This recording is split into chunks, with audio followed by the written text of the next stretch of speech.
promove edição especial virtual. Realização e promoção.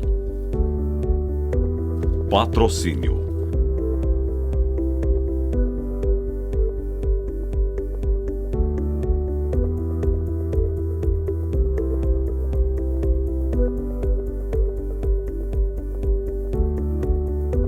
Apoio.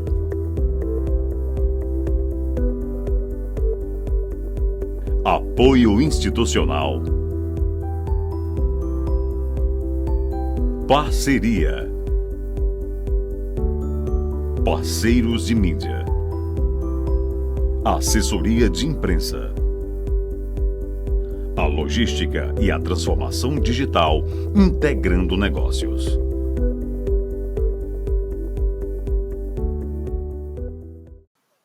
Hello, welcome to yet another day of technical program of our special edition 15 Years of Expolog. A virtual greeting to our audience in Ceará, Brazil, and the rest of the world watching the International Logistics Seminar. And now in 2020, the main theme is logistics and digital transformation integrating business. And now, panel 8, and the topic is innovation and new technology. Here are our invited guests who will participate in this panel.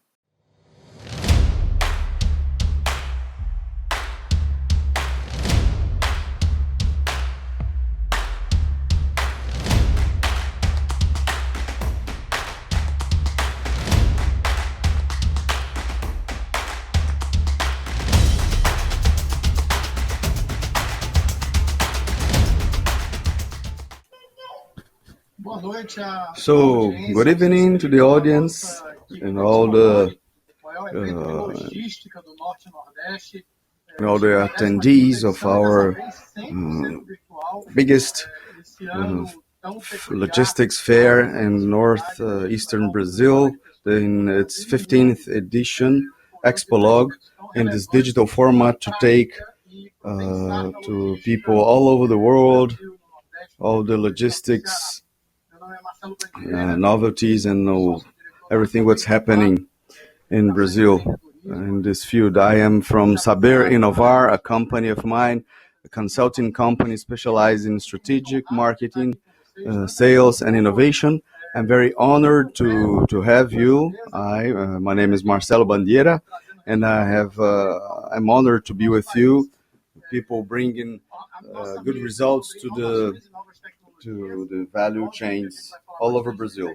We will be talking about technology, but also it's important to understand that innovate, it's not necessarily bind to new technologies, but also new practices, new ways of new thinking, new thoughts, new models of business, new ways of communicating to stakeholders, suppliers. And when we talk about logistics, we're talking about this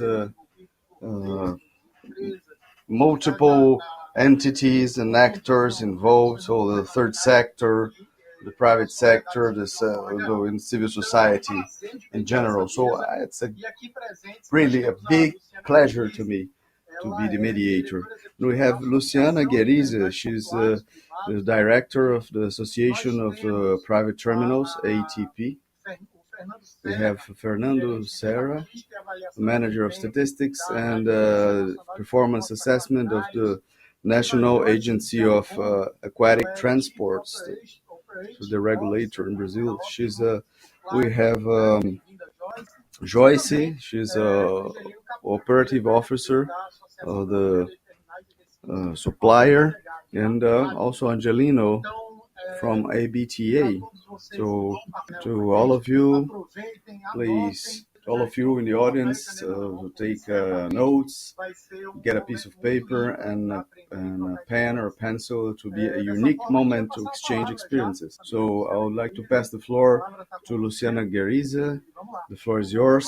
So let's keep up the good work on innovation and technology. Luciana. So I'd like to thank you all and to congratulate all the colleagues. To this panel here, with high qualified colleagues, and on behalf of ATP, thanking the kind invitation from the Expolog, I would like to present you Dataport. So Dataport from ATP is a data bank created by us and with interactions and with power business intelligence and with a very simple interface. So totally interactive with official informations available in the website of ATP, available to Android. And I think here's the moment to talk about some history. So beyond my executive life in ATP, I am a professor and I'm a researcher, so I have lots of published papers, and that's why I need a lot of statistic information. So statistic information is in the core of the researching work. So when I started my researches, my Master of Science, I felt this lack of data in the sector, so I used to search on the internet and the associations for information and nothing. And this idea of Dataport, not Dataport specifically, because it's a name created.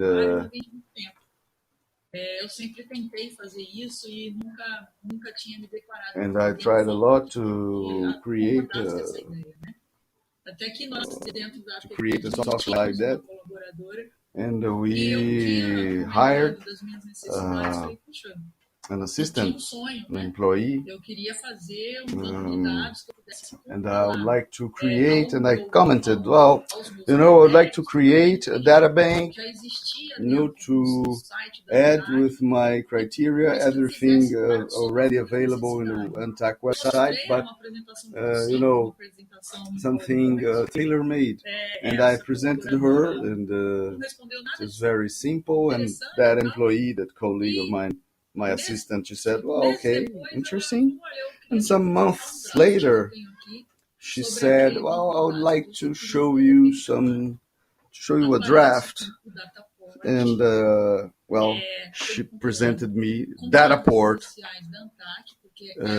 with a full compilation and with data bank, source of data official, we consider official, of Fernando. He knows me for many years. I am an enthusiastic of statistics. We got another sources from the federal government, but we gave preference to ANTAC. And so federal police, internal revenue service, Navy, Brazilian Navy. Now we're going to ESIC, the Ministry of Agriculture, but in the core of the Dataport, we have ANTAC, because we do not change the methodology. I'm not creating any new kind of methodology. I get this data from ANTAC, this basic data from ANTAC, and which are the information we needed in that moment. So the terminal localization, the profile of cargo, operational licenses, number of contracts on the evolution of the private terminals, so concessions and tenancies and the lessees, kind of contract, kind of company, movement of cargo, even by zone, by area, structures. What is this technological park of each asset, port asset in Brazil? What do we have? And everything here, if you allow me, it's unprecedented. So everything is new. And everything, every time an associate of ours is in need of any kind of data, we go to the source at ANTAC, the regulator, and then we transform it into what is necessary to our information. So we have a cargo profile, investments, so the number of associates or not. We sometimes think that association is an end, and we don't think it is an end. We think the association as a means of. So we do not represent only our associates, but we represent all the private terminal owners and all the private terminals, regardless of association or not. And so we don't divide what is ATP or not ATP. So we have an access to data very well facilitated, most of all what is private use terminals. So as you can see on the right side, we have the localization of the terminals, how they are structured, what is private terminal or other touristic terminals. And if we have more private terminals or more public biddings, public notices about new investments, about the concessions of each year, description.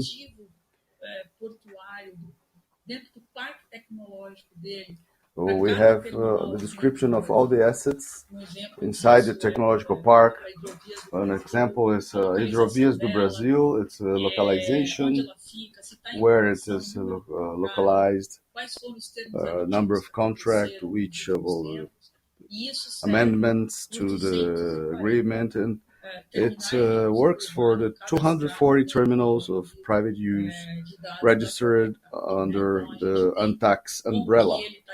So we have the design of the terminal, how many berths, if we have so the access, we have where is the canal, the access canal. So, for example, we have a port where we have an access through the Black River, Rio Negro, and a transition basin, for example, through the Amazon River. So all this information where you can meet a great number of shareholders' needs, not only researchers, but people, academic researchers, but also market researchers.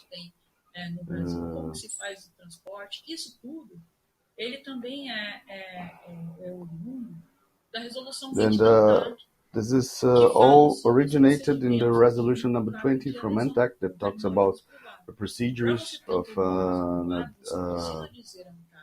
adhesion contract. So you need to adhere to UNTAX, you need to deliver lots of documents describing all these characteristics. And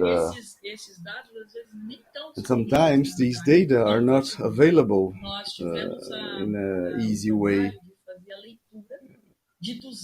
in the UNTAC. We've had the huge work of reading 240 processes, 240 files, to find out each item of information that would be necessary for the mounting of our assemble of our data port. And also we have the month highlight and some other items, data items about cargo movement and docking, and in terms of environmental development and the indicators of productivity. You have two dashboards in the bottom part of the slide that shows the cargo movement, the monthly cargo movement, the accumulated movement, cargo movement in the 3 first quarters, and if we have some highlights to the cargo movements, to the arc of the north or North Bar, the North Arc or North Bar. So it keeps data port very updated.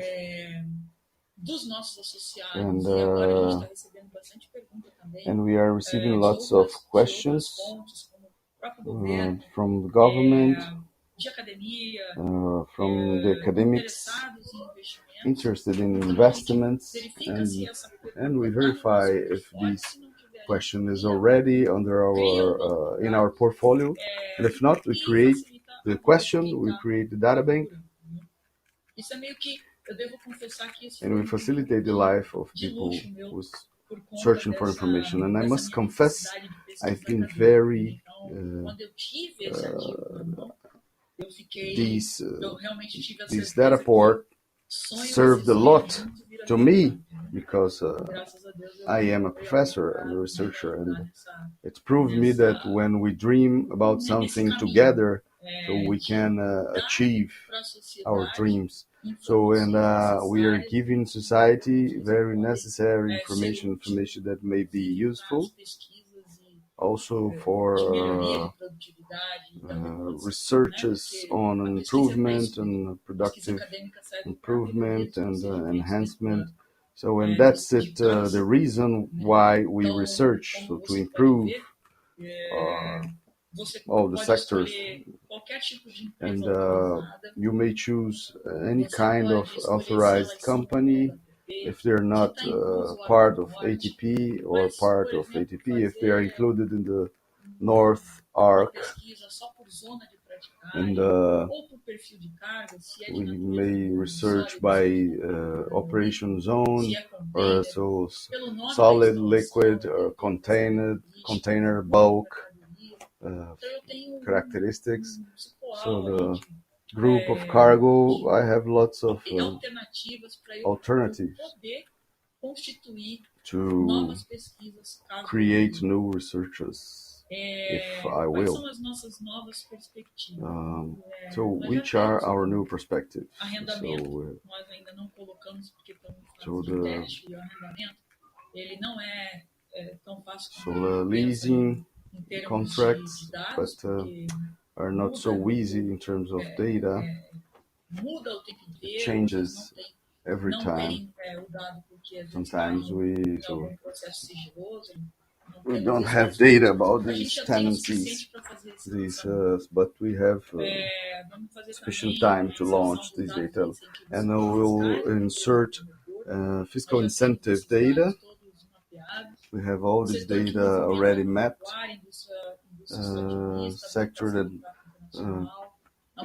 studies the agribusiness, environmental development, so international traffic, and movement of cargo for exportation. Something I find very important is the workability or employability, how we manage our human resources.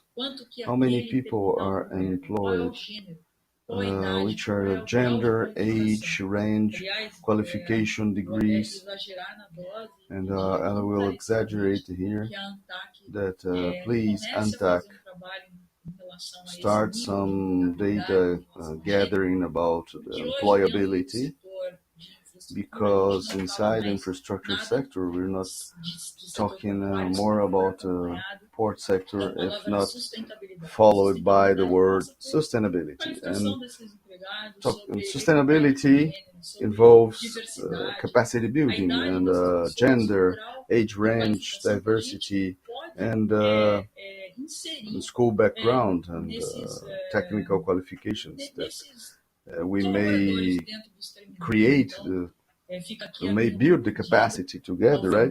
So I'm asking Fernando here, I know he will think about it with terminals to gather this data. That's it.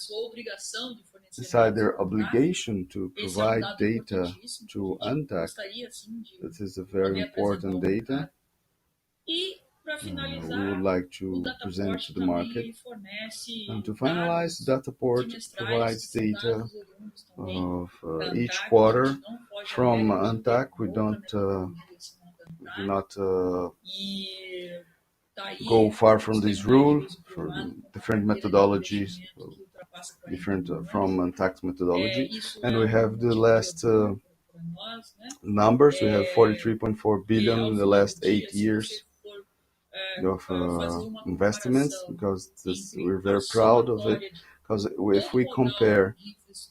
if we sum up all the infrastructure investments in all the models, you see that the port sector is the biggest investor in infrastructure in the last 4 years, since the last the last milestone, legal milestone. So southeast, northeast, and south, but in the northern region is where we have the greatest number of port facilities, because of the agribusiness cargo flow from the parallel 16 towards the northern region, specifically the northern bar of the Amazon River. As you can see, so the northern terminals cargo movement is growing, although we've passed through this pandemic, but it's growing 15.7% in the third quarter. So it's a data inside Dataport, specifically for the northern arc.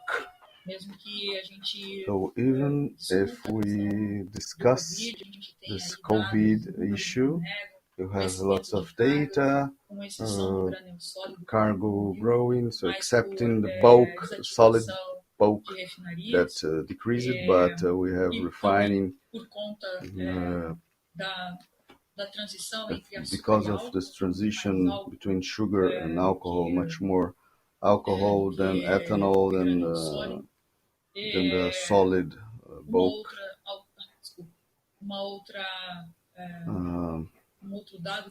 Data we can observe inside Dataport this evolution of the cargo movement with the years by type of navigation, and all this compared to 2019. Well, I'm open to questions. So I am without my assistant, my market analyst that built this tool in Power BI, but about statistics, we are at your disposal, and that's it.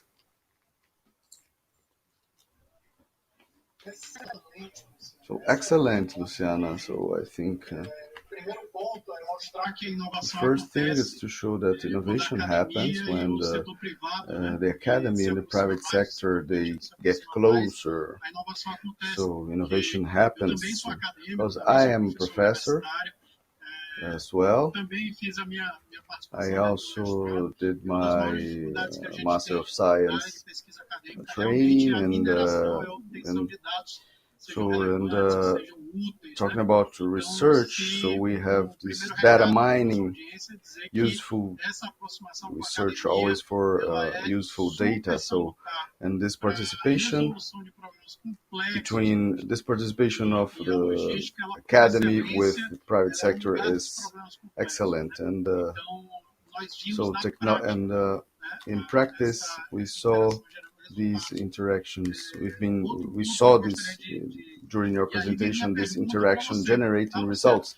And that's where my question comes from. In a very practical and applied way, you said that lots of questions had been answered, but when we talk about BI and business, we need to highlight that it is a means for something, for decision making. And so, that's academic thinking. So we need to elaborate hypotheses, and these questions are supported by some hypotheses. So which questions you've made which hypothesis you've created and in which manner the BI, the Business Intelligence Data Port, helped companies in decision-making or governments in the elaboration of public policies. Well, many. So since the implemented capacity of services like the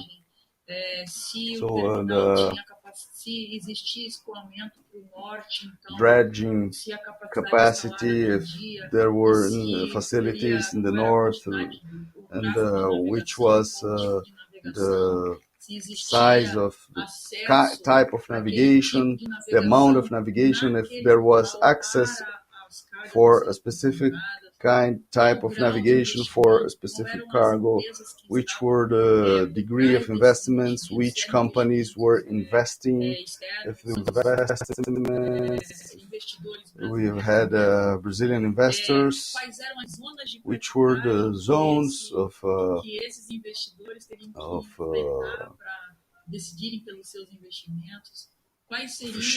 ship conduction we've had to face in these investments, and which tax incentives we had inside this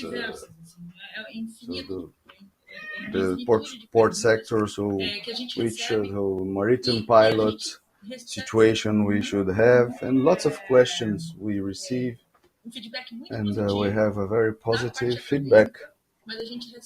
And also we receive lots of visits of interested people entering in data port. We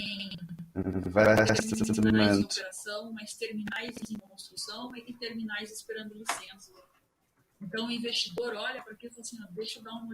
called investment portfolio, as we have lots of private terminals waiting for license of operation and other ones yet already operating, and so depending on the place where they want to invest, so we guide them with all these data. We receive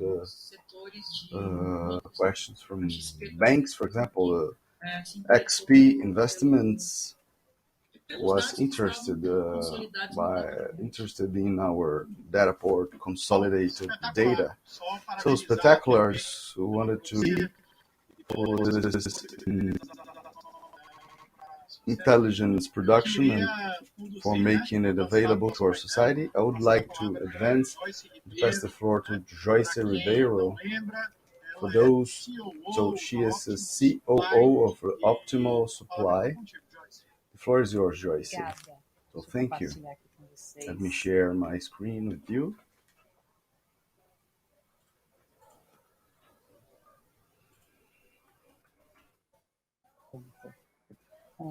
Obrigada, Marcelo. Também quero iniciar Thank you, Marcelo. I would like to start thanking the Expolog's organization staff to present a little bit about Optimum Supply, where I am Chief Operational Office, and I am a mechanical engineer, a master in logistical systems, and I'm telling you this because the beginning of Optimum Supply was 10 years ago when I was 4, and I had contact with the methodology, decision making, so a milestone in my life. And so I brought to you a little bit of this methodology about strategic purchases. I'm talking about transport, logistics, changing to supply chain. So I'd like to start a little bit about behavioral economy and bringing a scientific paper, talking about an experiment about jelly. And the supermarket established a table with lots of flavors. And by the entrance of the supermarket, people would earn a discount of $1 to taste the jelly and get a bottle of jelly with this discount of $1. And then they had two pathways. First one of 24 flavors of jelly to people to taste, and then in the other table only 6 flavors available. And we always think more jelly, so better belly, but no. And but attracted with the 24 flavors, we've had more people tasting, but when we've had only 6 flavors, so 40%, less than 60% on the other table, but of these 40%, 30% of 40% they bought, so 10 times more people bought the jelly bottle. So why this? Because decisions are complex, and inside our capacity we are only humans, and we have a cognitive limitation to deal with decisions, with this multiplicity of factors. And when I have 24 flavors to taste, there's something called choice paradox. I somehow don't know anymore which flavor is my favorite, and it becomes difficult to decide, and I am afraid if the other flavor would be better, and I choose to take no bottle of belly. So my brain is kind of paralyzed. I enter in this paradox, and I can't choose. I think it happened with you some moment of your life.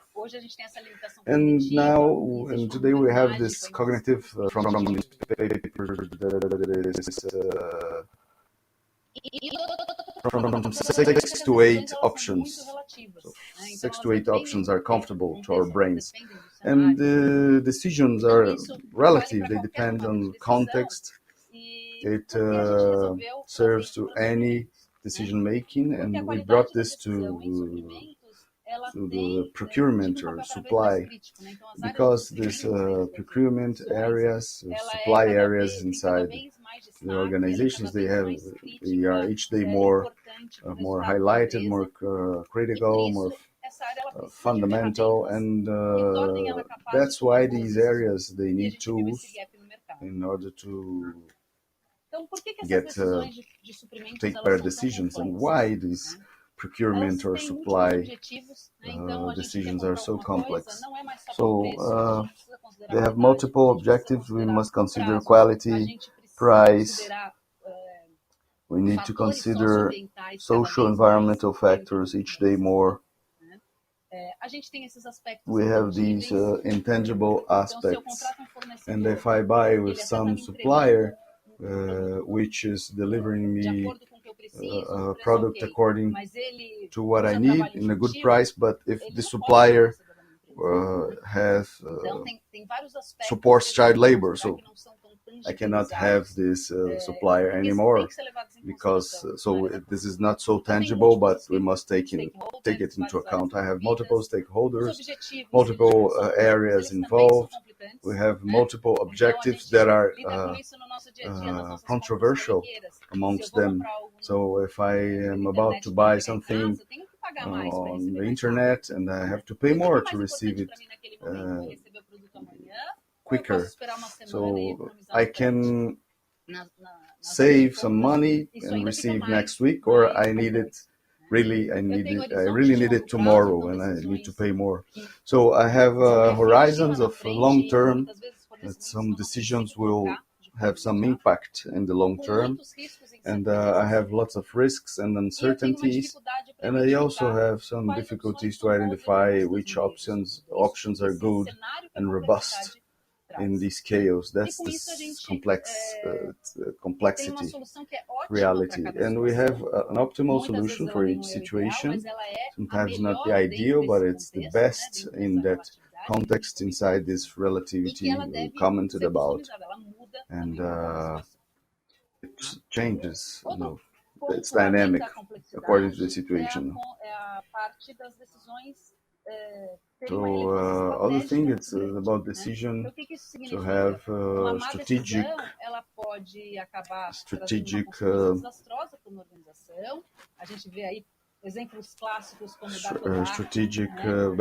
backstage. So we've had, for example, we have bad decisions can bring disastrous consequences. Kodak, for example, that has chosen not to go digital.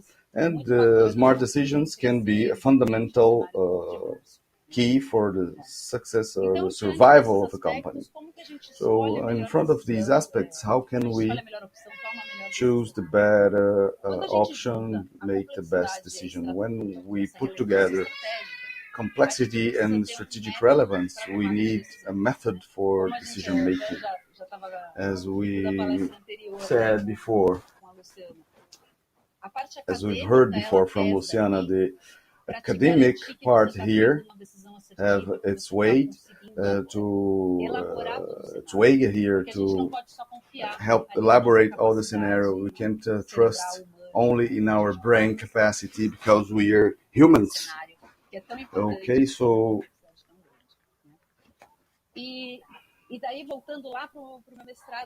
and getting back by the time of my master, this is a method that can consider multiple objectives and multiple criteria decision analysis. And MCDA, we've studied the applicability of this methodology for procurement, and that's the seed to create optimum supply in the last year. So in a very simple way, so what this method says to us, so we first of all, we structure the problem and establish the complexity. We structure the fundamental problems, and we identify the stakeholders in the impacted areas. After this, we'll structure which will be the model to support the decisions, and then we have the technical part. We create something called tree of values. We define which are the criteria and the fundamental objectives. They evolve to criteria, which are the differences between the propositions, and we formulate a mathematical model to support this decision. And as a third point, we'll assess the results, we'll assess alternatives, and we assess performances in case of our providers. I'm talking about acquisitions, procurement, and we review all the trade-offs possible. I'm talking about price and time. So may I have 10 reais of discount and receive a little bit further? So and then we choose the best providers. I think I have some minutes to show an example. So this intelligent decision making must identify the most valuable option to the organization, considering the costs and benefits. And when we talk about this, we're talking about environmental and economical and financial benefits. I'm bringing an example here to make it more to illustrate. We have a case of to perform the fraction freight. And when we assemble the business intelligence, a digital bid, better say, and inside the tool, the user has the power of choice to customize each process, which criteria they want, and we work with models. For example, similar characteristics of procurement, and we assemble the tree of values that elicit these criteria. It helps in this decision making. In this case of transportation and in the fraction freight, we have a minimum cost, fractional freight, so deliver on date and the extra availability of the charter and the transport, and it's defined together with the main stakeholders.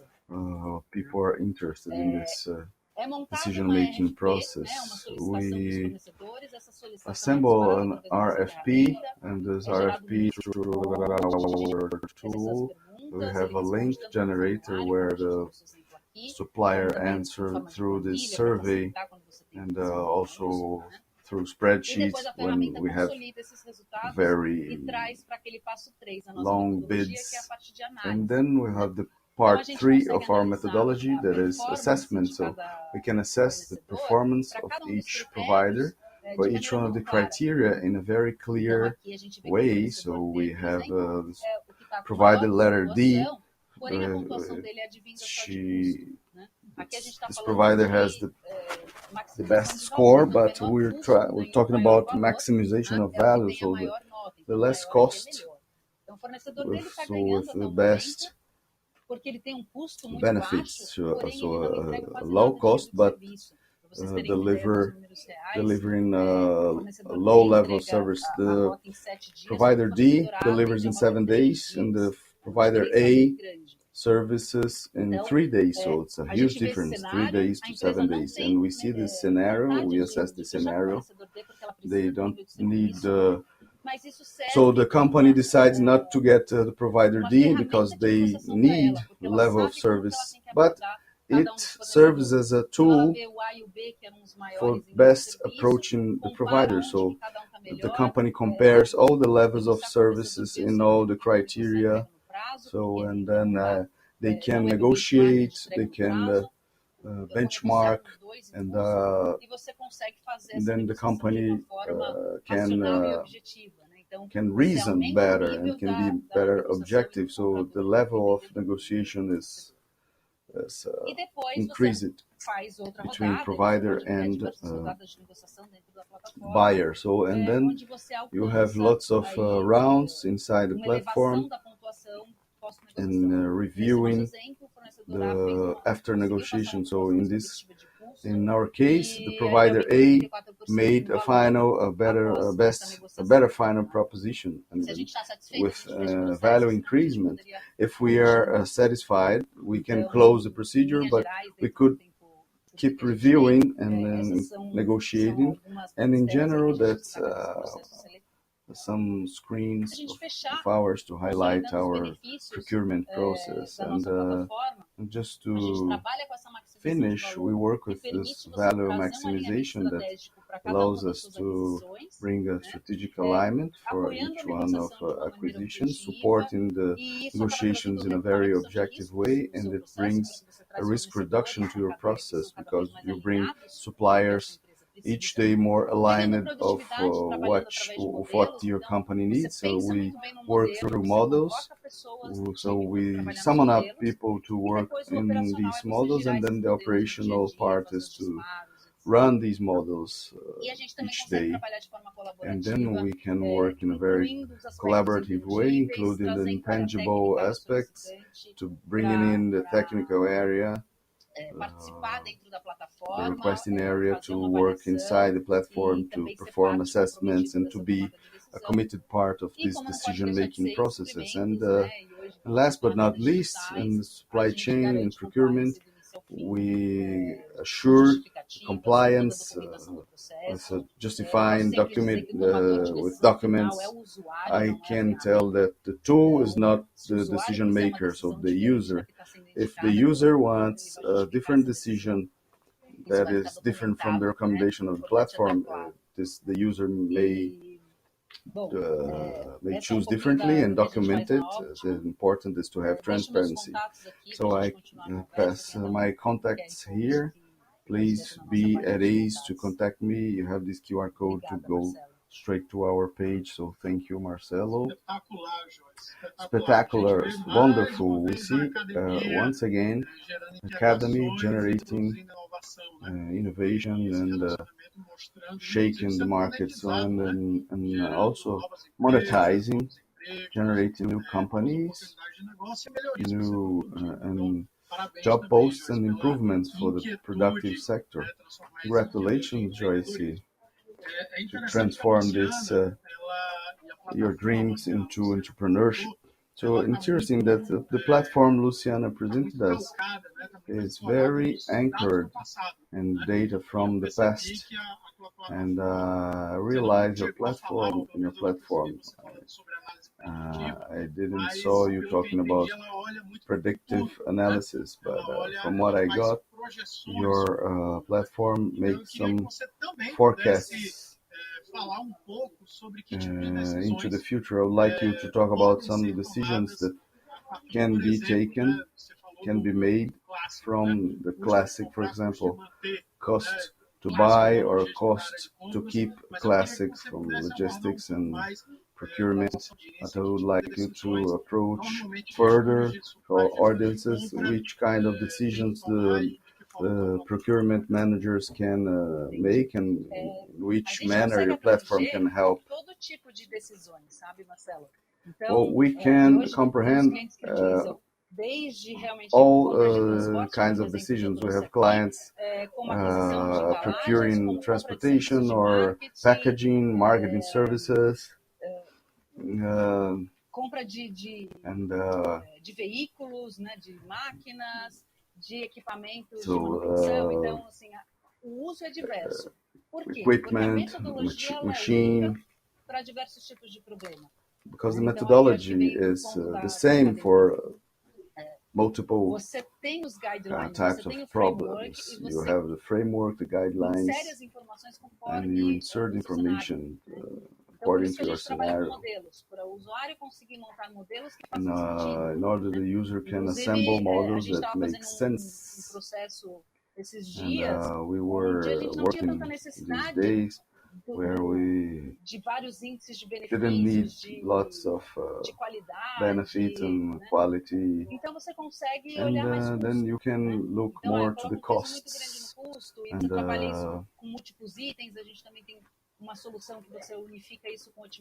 so you have a solution when you optimize portfolio videos, and we also make some data crossings with the data from the past, but these informations, they come from the actual proposition in that moment.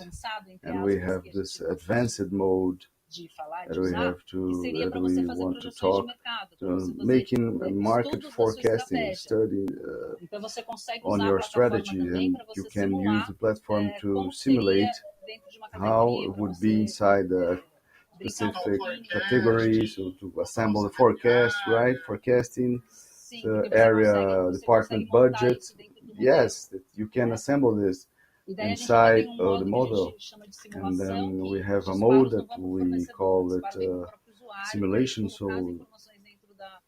the shots come not to the supplier but to the user to insert inside the tool. So thank you, Joyce, and once more congratulations for your entrepreneurship.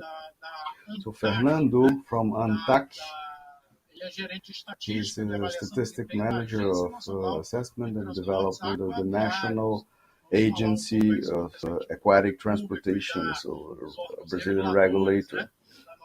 So, Fernando, Marcelo, please. Can you see the message?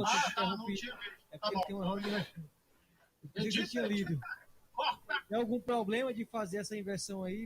Corta aí. Eu não quis cortar o que você estava falando, mas o ministro Tarcísio está muito preocupado com o marketing, está no Congresso travando a pauta, e ele chamou todos os líderes de associações agora às 20 horas. E aí, se eu falar agora, eu consigo ir lá. Não tem problema. Desculpa interromper. Você me faz essa gentileza, Fernando? Da minha parte, não tem problema. Pode. Agradeço muito. À vontade. Então pronto. Só um minutinho só para me ter uma deixa de corte, Marcelo. Just a minute to make a cut list. Para você fazer o anúncio do Angelino. Pronto, à vontade. So now let's pass to our third debater or speaker. He'll be talking about Confere Web, Angelino Caputo, Executive Director of the Brazilian Association of Customs Terminals, ABTRA. Angelino, the floor is yours. So let me share my presentation.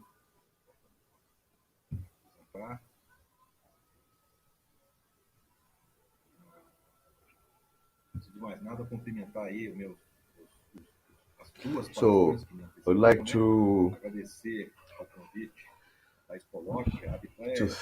thank the two lecturers before me, and also to thank Expolog. And this event is very important, mostly for the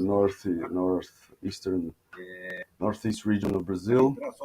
So the ABTRA is more present in the port of Santos because of technological innovation that is the backstage of our panel. We are an association of entrepreneurs. Our association differentiates because we are more close from the cargo than close to the cargo than close to the ship. We have a purpose. The matter of the customs, the aduana process. We have a relationship with the Brazilian Federal Revenue Department, so public bodies that make the inspections and enforcement on the cargo. We have also a regulatory advocacy. We talk a lot with the Secretariat of the Ports, and we're performing this port relationship, and it's a movement that we call coalition, port coalition, but ABTRA is the only one that's providing solutions on technology, information technology, focused on the port of Santos, and in collaboration with all the public bodies and the licensing bodies or enforcement public bodies. And all the customs process in Santos runs on the systems of the port community itself, tailor-made. So it's a public-private partnership from 30 years, when we've had a different name for this. So it's been created because of a need, generating innovation 30 years ago. So the ships used to arrive with cargo, and they needed to release the cargo, and the port was full of ships. So we thought about a different way to perform the clearance, and the Federal Revenue Service told us, I cannot clear this cargo out of nothing. We need to seal the cargo, and we need to enforce and to audit. And so the Port of Santos community gathered together, and we've started an innovative process, and we've created an entity that is a specific terminal. What if we change the travel, change the procedures, and we talk to the Federal Revenue Service? So if we do customized travel, customized system, so okay. And then by the time we've created special terminals, and the port community created the ABTRA, to a private association, an association, part of the third sector, to operate that solution.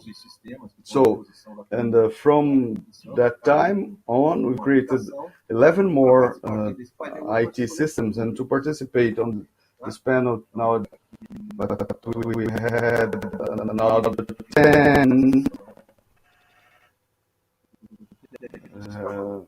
systems to show you here, but I will talk only about one of the 11. It's called Confere Web. It's the remote conference through web. So before we thought about a remote conference, we've had the need to manage the risks of the aduana. So to try to assess the behavior on the port, to try to find out which cargo would follow in the red canal. So, and the customs, they said, why can't we establish a single center of surveillance? So in 2013, ABTRA created a platform called COFFEE, Single Surveillance Center, 2,500 cameras of surveillance, and taking those images to the headquarters of the aduana, where they have a big electronic panel with a lot of machinery, with zero cost to the public sector, sponsored by the users themselves, in order to have less red tape and to have the clearance facilitated. And besides the cameras, and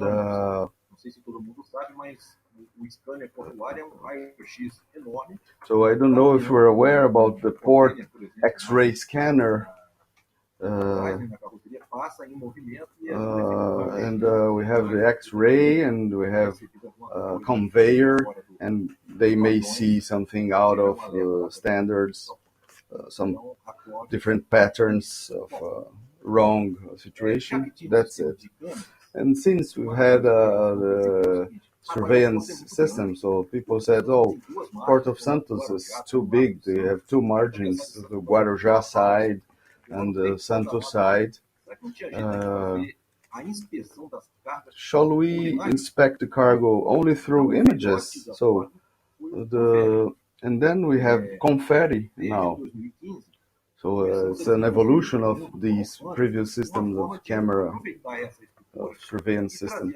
And then we've developed some structure with new images with high definition, in order, for example, to get the barcode with the camera. And then we thought about lots of procedures, about cargo positioning in front of some cameras. And then it made this project to arise, and with some scheduling. So you enter in a platform, so the cargo fell over the red canal.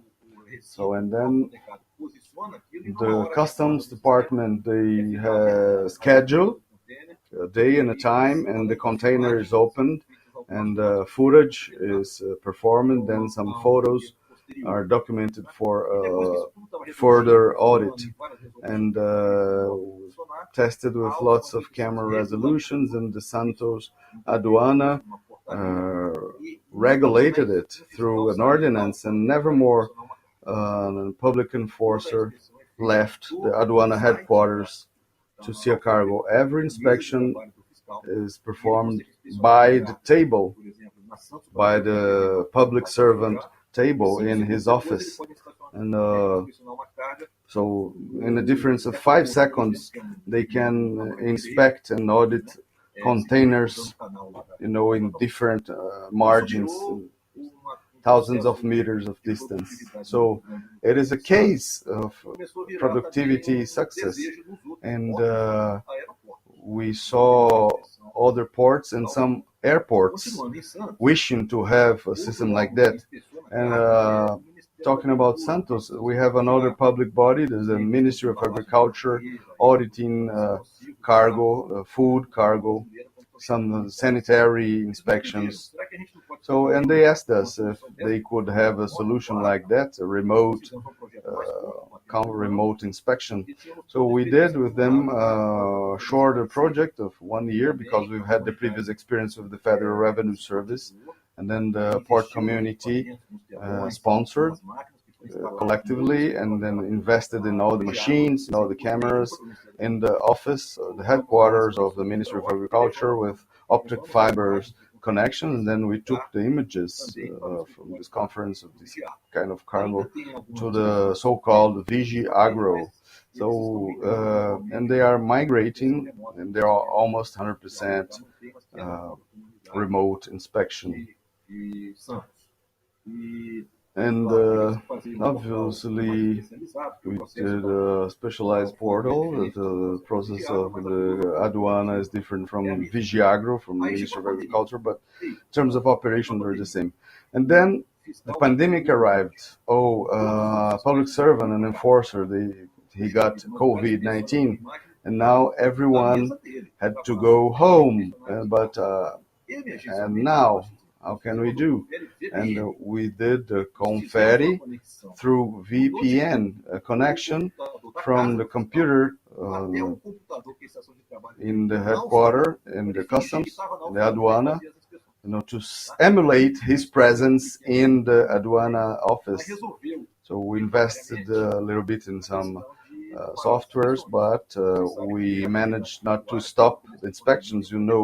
The port activity has been declared an essential activity, and Brazil kept being supplied and kept exporting because the ports didn't stop for 1 second during the pandemic.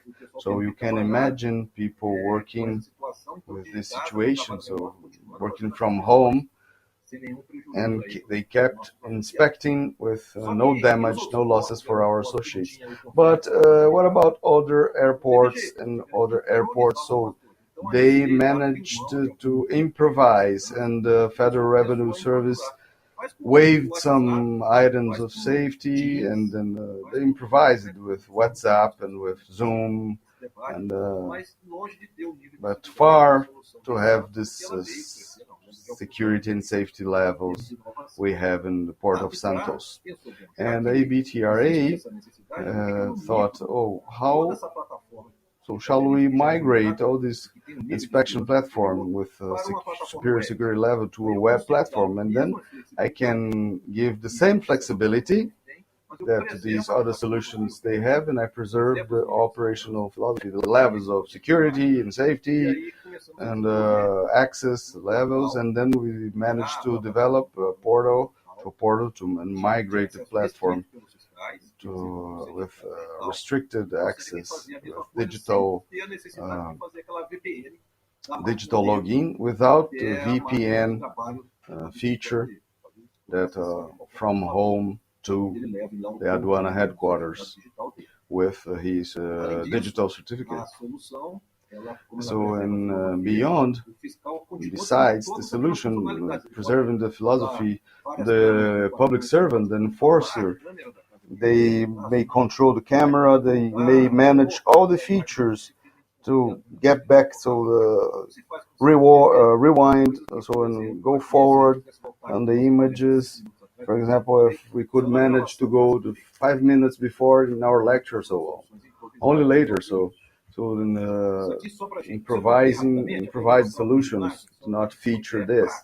So just to give you a practical idea on how it works, this is a public servant and an enforcer, law enforcer, and looking at an image of a truck. You can see the container on the truck, and he is looking to something that may generate some red alert to demand personal inspection. So this is the confetti, the inspection. We have snapshots. Then 3 moments the Aduana finds critical. The moment container is positioned, so when they're breaking the seal, and the image just before and just after breaking the seal, and a picture of the seal itself. And We have 16 rooms in Santos, and in the aduana's office we have 17 workstations belonging to the port community. So it's an asset of ABTRA, but we have a public servants working in this 4.0 structure.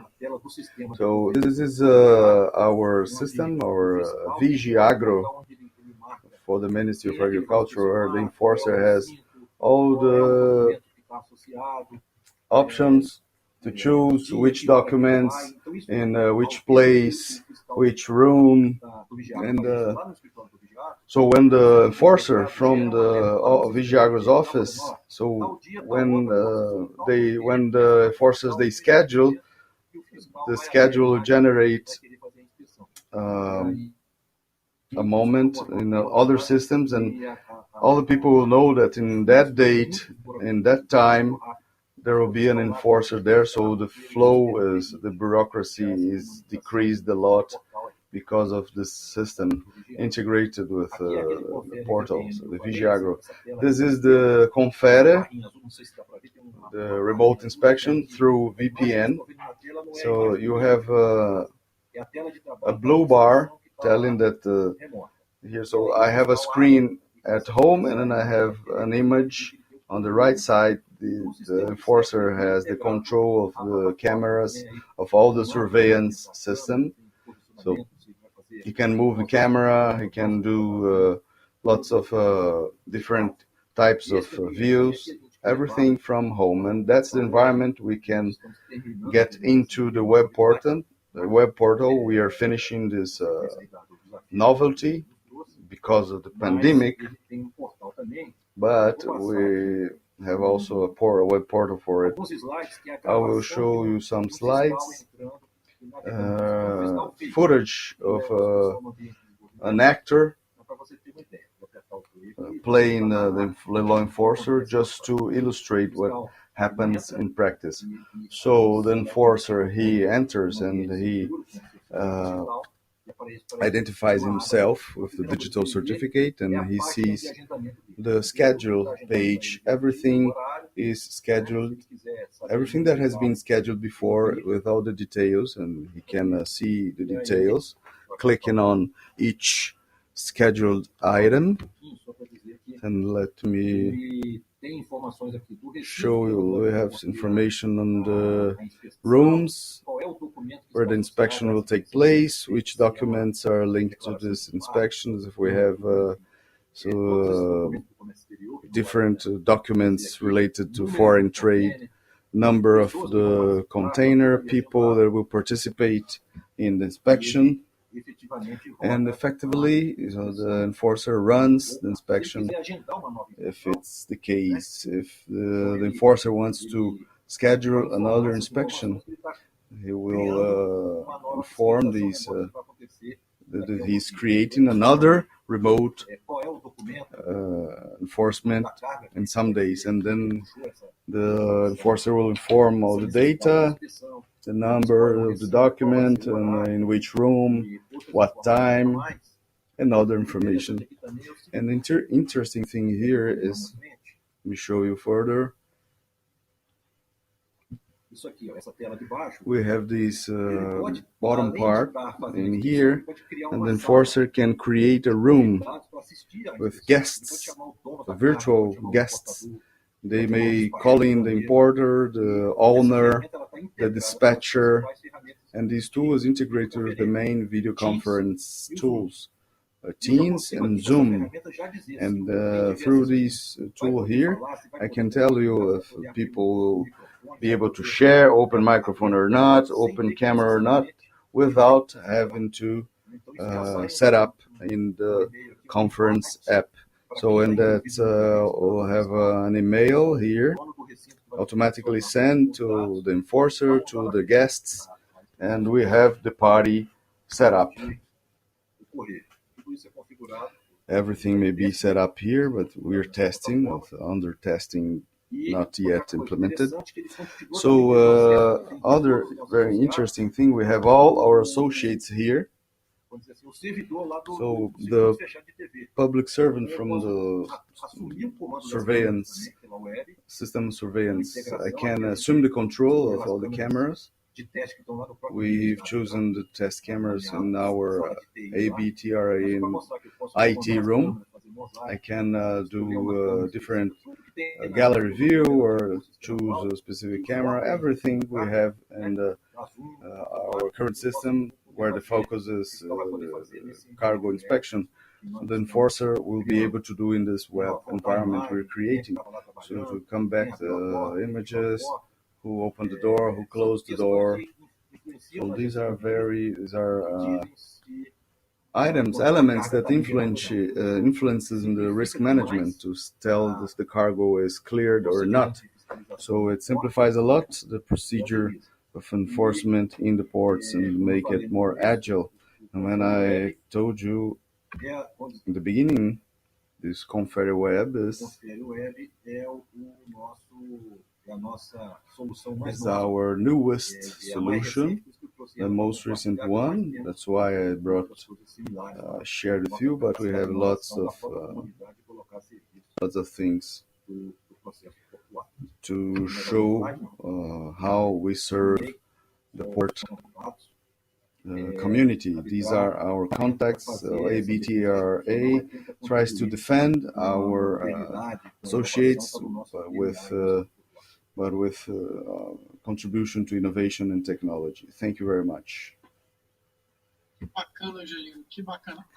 Wow, it's amazing. So ABTRA, ABTRA, it's different to read and to know how people usually speak the name. Sometimes the names come much before the practices, as you told about the public-private partnerships happening 30 years ago without this name, and gaining visibility and serving as an example to public bodies and other associations and companies. To see that it's totally 100% possible to innovate. And as much as this relationship is built on trust basis, I think the red tape tends to be reduced. And so in this sense, I would like to ask, which were the main challenges? Not now, because we have this mindset of building things in partnership, but many years ago, which were the challenges of a system like that, or these partnerships with the public power? Oh, the first system we made, it's called TTE. It's Aduana Traffic System. It's a system that allows to get the cargo from the wet area near the sea and get to a different area, warehouse. So through it's an innovation feature. So it took 2 years to be accepted, but we overcame all the difficulties. So the Aduana from Santos, the port of Santos, they felt relief because, and now with the solution I showed you, they felt relief because the government has no more money to invest in infrastructure and systems and public selections to more public servants.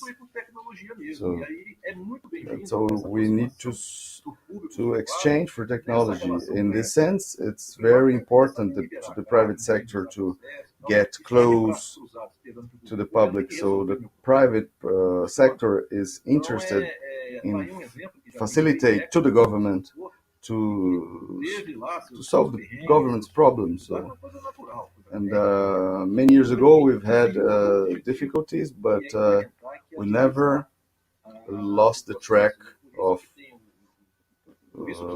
to be focused on solutions.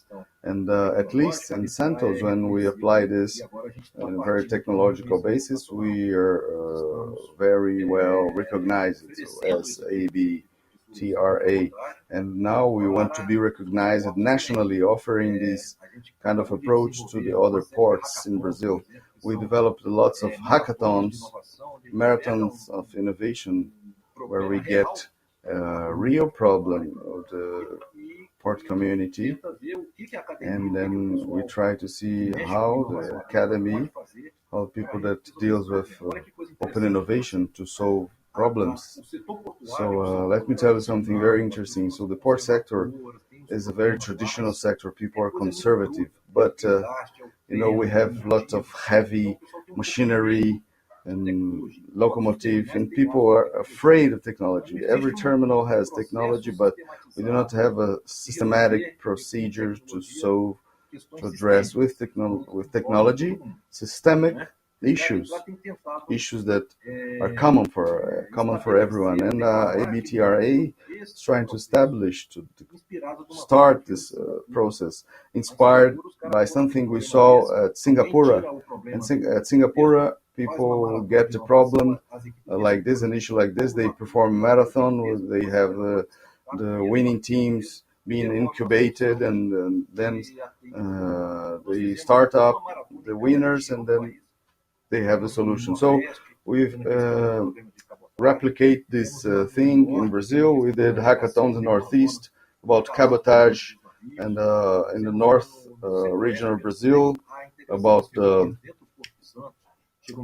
deepness for the ships, and then in the port of Santos to make communication more agile. In the south of Brazil, hackathon to certify the after dredging works, and a marathon last week in partnership with an institutional event that takes place every year. It was about how can we measure the efficiency of the docking berths that are giving the flow to our harvest, all the harvest in Brazil.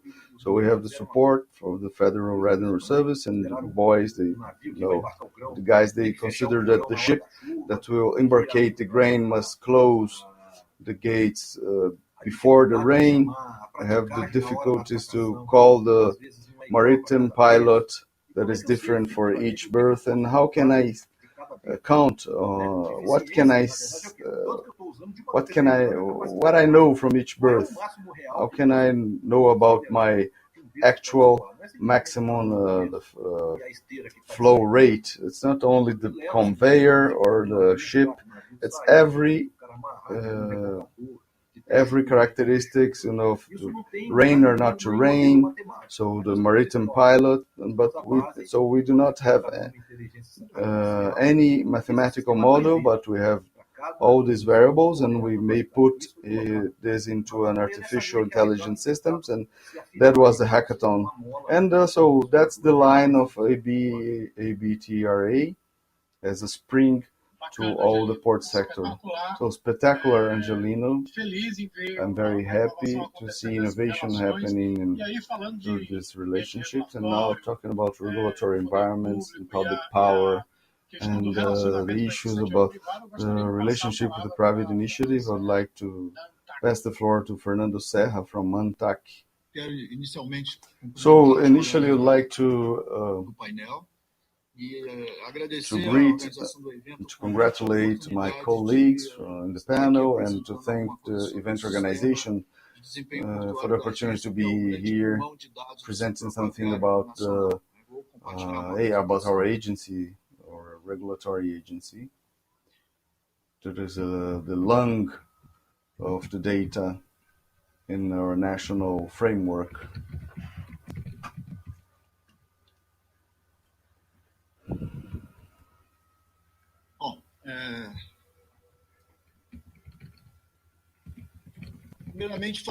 So first of all, talking about,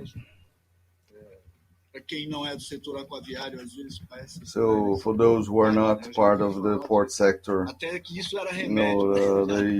are not familiar with the name ANTAC. And people ask me if ANTAC is the name of some medicine, but no, it's the regulatory organism of the aquatic transportation has been created in 2001 through the law 10,233, and it has its headquarters in Brasilia with 14 decentralized units, so-called regional units, and 12 advanced posts acting inside the main Brazilian ports, what gives us a high degree of knowledge of each facility.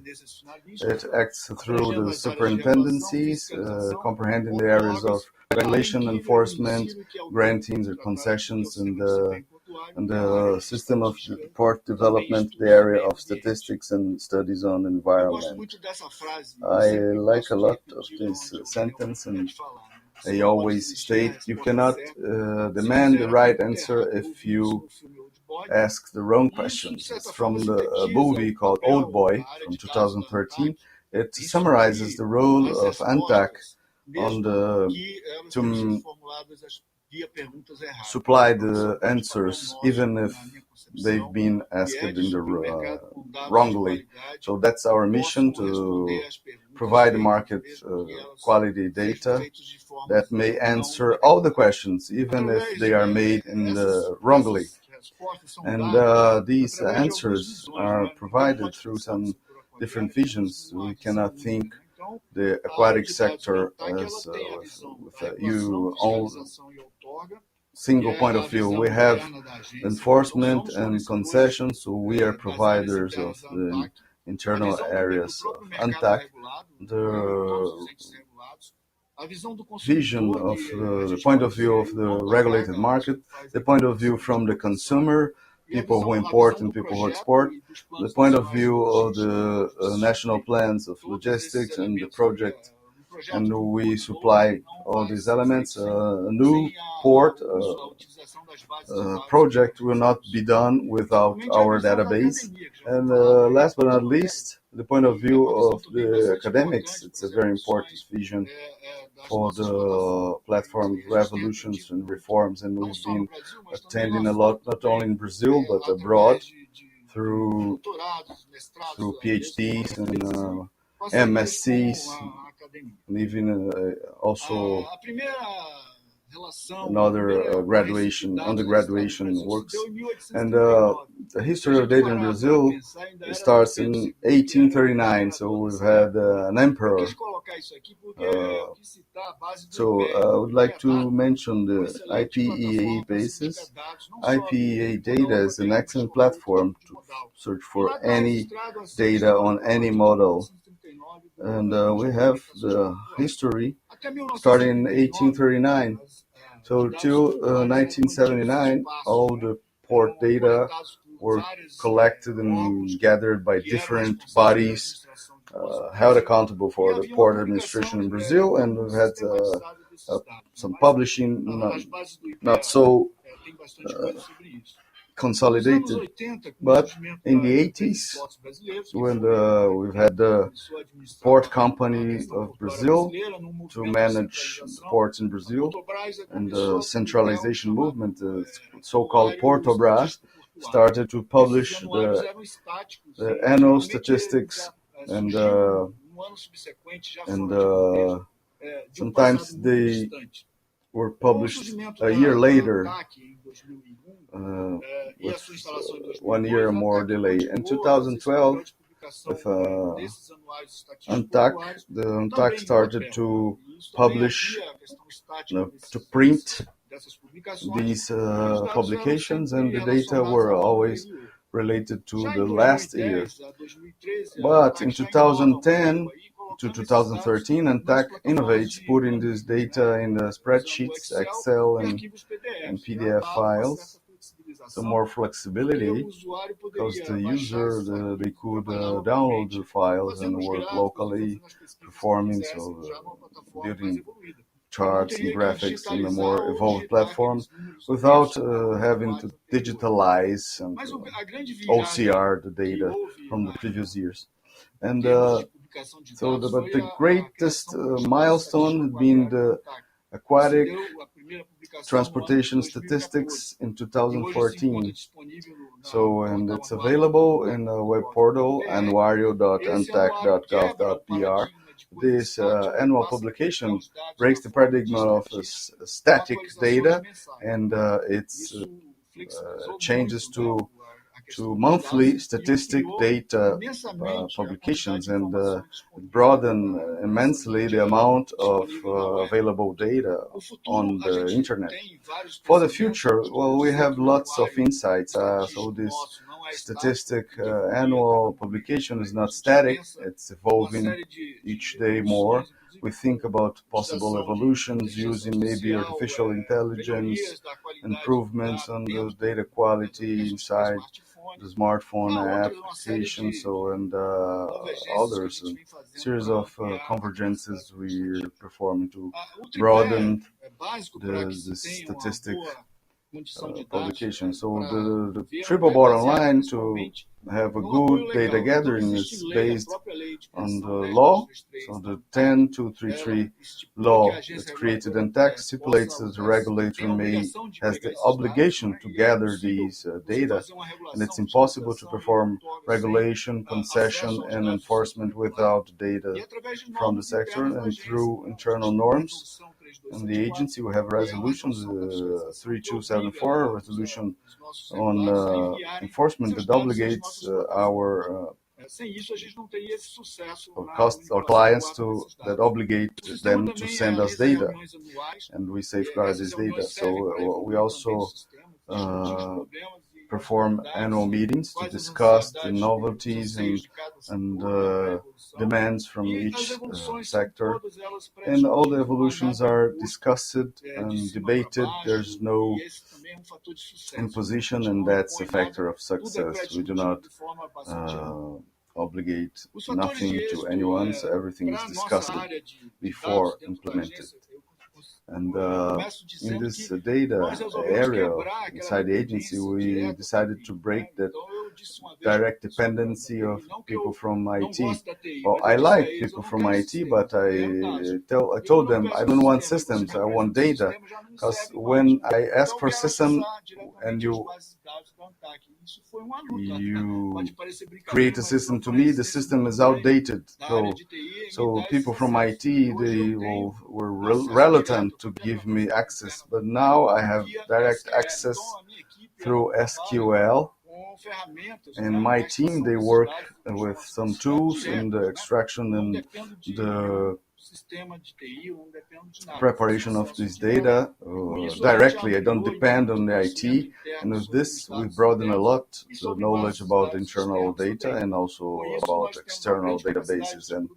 And that gives us a great capacity to generate information. So the greatest lung of the development of the port sector is the so-called SDP, the Development Port System. And we have lots of publications, not only statistics, but lots of publications based on these data. This is a system that started to operate in 2004. And that consolidated in 2010 when the company docks of Rio de Janeiro adopted the system. We have, so from these years, we have 100%, 11 years of very consolidated database. Contains data that may be divided in 4 blocks, that data from docking, data about docking, about cargo, about prices and fees and tariffs by the port authorities, and a great repository of data. There are the times, so all the operation, all the stages of the whole operation, so the times of all of it. So we have an immense capacity to produce information. So, and the greatest product is the aqua transportation statistics. aquatic transportation statistics that divide all the information in cargo movement and transport, because we have a slight difference between transport and movement, cargo movement. The movement is cargo that enter and leaves the ship, and the transport is origin and destination. So we present the port movement and also the container. And then we highlight the containers because of the high value added. And the transport, we show the long courses, cabotage, and countryside navigation. So, and we have we have the indicators. Luciana presented the indicators here. I'm sure ABTRA has its indicators, but we have our own indicators based on our platforms. We allow a complete download of this database, and it's been very useful for the academics to perform the researchers, simulations, and then talking about the projections and the biggest one, the possibility we had to, for the users themselves, perform the researches. And then I link to that statement of mine. There's no properly answered question when you have properly answered question when the question is not properly made. And then, so we provide the data, and the users themselves, they get themselves the answers they need. So we have the first 3 quarters of this year, we moved 850 tons, more than we've had 10 million tons more than 2010, so 40% of 11 years, 40% of growth, and 4% in these 3 quarters. In average, we have 3.2% of growth per year, statistically speaking. So inside our data, we have some indicators as a ranking, indicators, tariff indicators, the docking, the average time of docking for each ship, and the productivity, and that is the amount of ton embarked per hour. So, besides the aqua transportation statistics publication, we have lots of panels showing all the private facilities and the tenancies, and that is aligned with Luciana from ATP said. We have all these dashboards and talking about our tenancies, our grantings, concessions, and the other is the index of environmental development. So this IDA has been talking internationally about it, and the Ministry of Agriculture adopted this indicator as well, and will demand this IDA to be generated to the other models, to the road and rail models.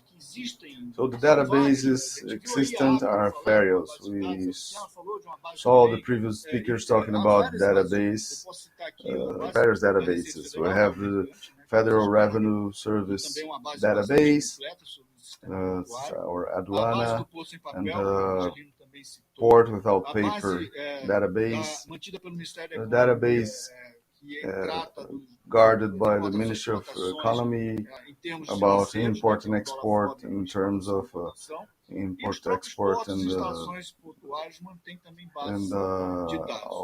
also the ports, they have their own database. But we need to take care when we assess these databases, but although they are convergent, they have a different methodology, so they cannot be compared in a unilateral way. We need to assess in a broader context, because sometimes people say, oh, the ANTAC data is not correct because he made an analysis over a methodology from ANTAC and compared with other databases with other methodologies. So, and just to finalize the next steps on data analysis, so our annual statistics is always renovated, and we are preparing a new version, and we reinforce each day more the do-it-yourself. We need to create this module as the great tool the great generator of right answers, regardless the wrong questions. So, and we work the methods, the tools for port activities. We are aggregating this development port system with controlling emissions and suppressions, either for cargo, either for ships. There's a new motivation. We're working on this project. And a very important thing that is to complement in the development port system data. It's a very broad vision of the aquatic transportation service, but it's not complete. It's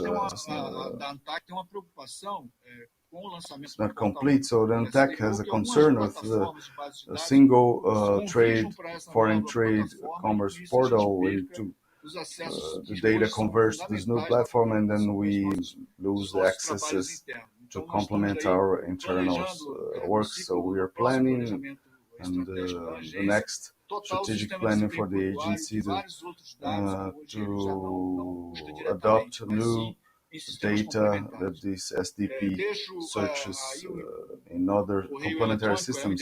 So that's my email address of our management, statistics, and performance assessment. I'm at your disposal for any question, any doubt. And once more, I thank you for the opportunity I've had. Thank you, Fernando, for your lecture, for the UNTAC's participation in our debate about innovations. We saw that for speeches, they approach the access to information, and I understand that the law about access to information helped a lot in this process of data opening, data sharing amongst public bodies, amongst the central government and all the bodies, and allowing access to the civil society. And so when you talk about innovation on public power and the regulatory agencies that they are themselves regulated, I would like you to talk about role of governance, facilitating the data, access to data. You talk about these meetings you have. I would like you to talk a little bit to the audience about the difficulty to innovate inside public power and the role of this new law about access to information. So we are in the final lap of our panel. So Marcelo, I'll be very straightforward, and I'm a great advocate for the integration of the governmental databases. And when you told about the challenges, so confidentiality, it's a great barrier that, even inside the government and amongst government bodies, but they do not share data. I'm not questioning, because some platforms must be safeguarded because we have citizens. We're protecting or safeguarding citizens. But I am a great advocate for this idea in order we could share all this data gathered by each government organism and to integrate them. And to provide for everyone. And nowadays I want to collect data, and I'm to lose access to some databases I have today. So the great challenge is to have this harmony and synchronization of data between public bodies and between public bodies and private sector.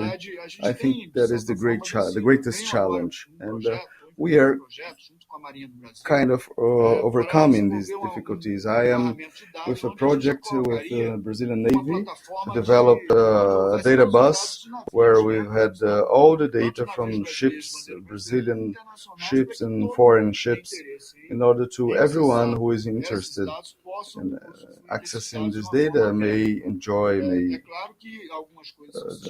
use this data in an open way. So it's a confidential basis, and confidentiality will be kept, but this possibility attracts me a lot. And to summarize, the greatest difficulty is data integration due to confidentiality, to technological barriers, some gaps, some bottlenecks, and poor technologies make some innovation implementation a little difficult, but that's my vision about what you asked me. So, Fernando, thank you very much for your speech, and I would like to thank again Prática Eventos and Instituto Futuri for this 15th edition of Expolog, the greatest logistics event in the north and northeastern Brazil. We had 4 great debaters, speakers here representing different dimensions of logistics: Luciana, Guerise, Angelino, Caputo, Fernando, Serra, Joyce, Chacon. We thank you for your audience. Please enjoy the other debates and the other roundtables. I hope to see you in the next edition. Thank you, Fernando. Thank you all. On behalf of the organizers of the seminar, we would like to thank you for your audience, and we hope to see you in our next edition of Expolog 2021. To all of the families, we wish you days with a lot of peace and health in your homes and in your lives.